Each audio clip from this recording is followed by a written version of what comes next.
त्यांच्याशी बोलतीये ना. सॉरी यार, मला ना खूप टेन्शन आलंय. वहिनी, तुम्ही कशाला टेन्शन घेताय? टेन्शन तर एजंटनी घ्यायला हवं ना. त्यांनी लीलाला जॉब दिलाय. कसं नाही ग, ती लीला ना जेवढी साधी दिसते तेवढी नाहीये. कसं गोड बोलून तिने जॉब मिळवला. तिने असंच गोड गोड बोलून अख्खी कंपनी स्वतःच्या नावावर करून घेतली तर. या, हे माझ्या लक्षातच नाही आलं. म्हणजे बघा ना, एजंटनी प्रमोद भाऊजीला विराजला काहीच दिलं नाही, पण श्वेताला मात्र 5% असेच देऊन टाकले. आता तर ते यशला पण पार्टनर बनवून घेणार आहेत. तसंच त्यांनी लीलाला पण. नाही नाही नाही वहिनी, हे असं घडणार ना, म्हणून माझा डोळा फडफडतोय. नक्कीच काय वाईट घडणार आहे वहिनी. सरू शांत हो, शांत हो, काही होणार नाहीये. हे बघ, आपल्याला ना लीला तिथे नेमका काय जॉब करते हे शोधायला हवं. हा, बरोबर आहे तुमचं. चला चला ऑफिसला जाऊयात. सरू, काय झालं? तू एक गोष्ट विसरतेस. काय? प्रमोद आणि विराज आज ऑफिस मध्येच आहेत. हा, आपण मगाशीच का नाही विचारलं त्यांना? वहिनी, तुम्हाला ना ऐन वेळेला काय बोलायचं सुचतच नाही. मला सॉरी सॉरी, ते फोन करताय ना.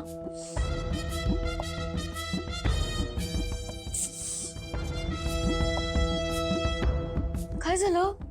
लागला का फोन? नाही. थांबा, मी बेबीला फोन करते.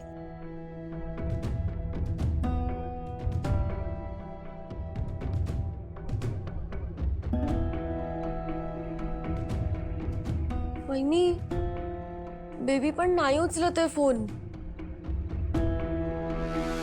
आता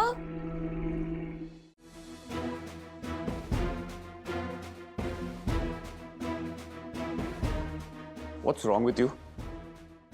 प्रमोद आणि विराजला वाचवायची काय गरज होती? त्यांनी काय केलं माहिती आहे ना? पण ह्या सगळ्यात जितकी चूक त्यांची आहे तितकीच तुमचीही आहे. जी तुम्ही सुद्धा कधीच स्वतःहून पार्सल घेऊन जाणारे टेम्पो चेक केले नाही आणि म्हणूनच भ्रष्टाचार करणाऱ्यांचं फावलं. पण आता मला कळलंय खरा गुन्हेगार कोण आहे.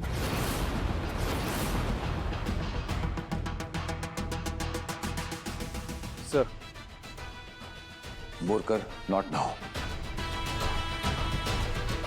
लीला मॅडम आणि मी इम्पॉर्टंट बोलतोय काहीतरी. सर, मी त्याचबद्दल बोलायला आलोय.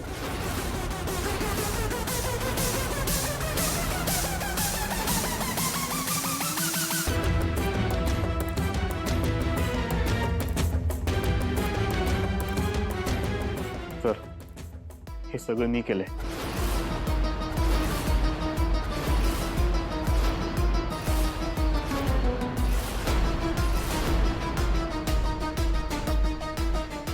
व्हॉट? सॉरी सर, मला माफ करा. मला पैशाची खरंच खूप गरज होती, म्हणून हे सर्व मला करावं लागलं. बोरकर, पैशाची एवढीच गरज होती तर मला सांगायचं, मी मदत केली असती. Sorry sir. कसं येणार होतं तुमच्याकडे? घरच्या जबाबदाऱ्या काही संपतच नाही. किती वेळा तुमच्याकडून पैसे मागायचे. तुमच्याकडे यायला मला लाज वाटत होती. त्यावेळेस जे सुचलं ते मी केलं. मला मान्य आहे, मी गुन्हेगार आहे. मला जी शिक्षा द्यायची ती द्या. हवं तर मला नोकरीहून काढून टाका, पण प्लीज प्लीज मला माफ करा.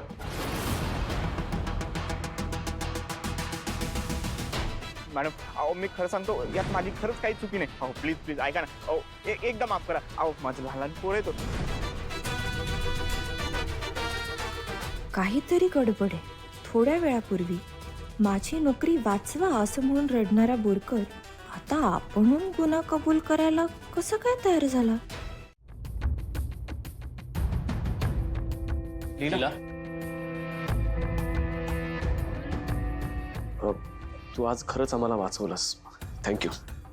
खरंच लीला, आज तुझ्यामुळे आमच्यावरचं खूप मोठं संकट टळलं. हो, एजेंनी इतकी वर्ष जपलेला स्टाफ आहे म्हणून तुम्ही गाफील राहिला आणि म्हणूनच हे असं काहीतरी घडलं. पण ह्या पुढे सावध राहा. आता तुम्ही स्वतःचा बिझनेस सुरू करताय. देव न करो पण तुमच्या बरोबरही असं काहीतरी घडू शकतं. बरोबर बोलतेस तू लीला. आम्ही इथून पुढे इतका आंधळा विश्वास कोणावरही नाही ठेवणार. आणि लीला, आमचं चुकलं. आम्ही तुला घराबाहेर काढायला निघालो होतो, कारण आम्हाला फक्त दुर्गा वहिनींच्या पाठीशी उभं राहायचं होतं. हो, माहितीये मला. खरंच खूप मोठी चूक केली आम्ही लीला.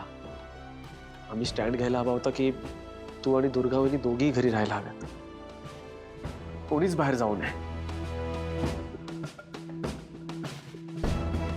लीला, प्लीज घरी चल. हो,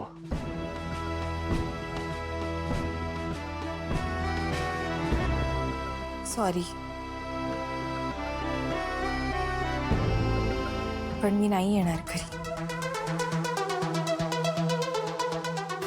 दुर्गा, लक्ष्मी आणि सरस्वती, त्या तिघींची मी घरी यावं अशी अजिबात इच्छा नाही. आणि आता जोपर्यंत घरातले सगळे माझ्या बाजूने होत नाही तोपर्यंत मी घरी येणार नाही.